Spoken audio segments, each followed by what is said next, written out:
When it comes to great coffee, there's nothing like a rich, classic cappuccino. And I love to have a cappuccino in the morning, first thing, and it's so much better when you have something rich and sweet like French toast to go along with it. So for my cappuccinos, I of course like to start with fresh ground coffee, the #1 key to making any coffee drink. So I'm gonna start my grinder.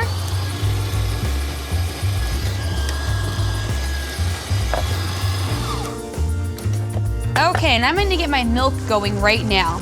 So this is the great thing about this Breville machine is these little handles. So as my steam wand gets hot, I don't have to worry about touching it. I can just pull it by the handle. And I'm gonna start steaming my milk. So right now, I'm just kind of moving my pitcher up and down, letting a little bit of air into the milk. And this is what's gonna create our froth. So this is an important step. And you don't want to quite double your milk, but you want it to rise about 1/3 of the way up from where you originally started. And once you get about there, you can go ahead and set it right on the tray and just let it hang out there and finish getting warm.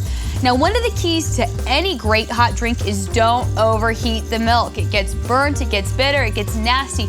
Milk is naturally so sweet, you want to keep that sweetness.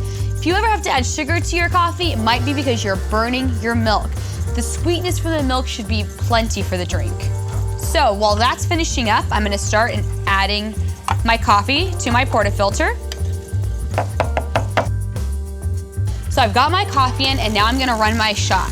Now I did something different here. You saw me use 2 scoops. I filled up my basket quite a bit, but I'm only running 1 shot of espresso. I really like my cappuccinos to have a strong coffee presence to them. So I'm gonna use a little less coffee here, or a little less water, but same amount of coffee. Okay, now you can see beautiful golden crema, just what I'm looking for. And now I'm just mixing up my milk. This is called texturing the milk.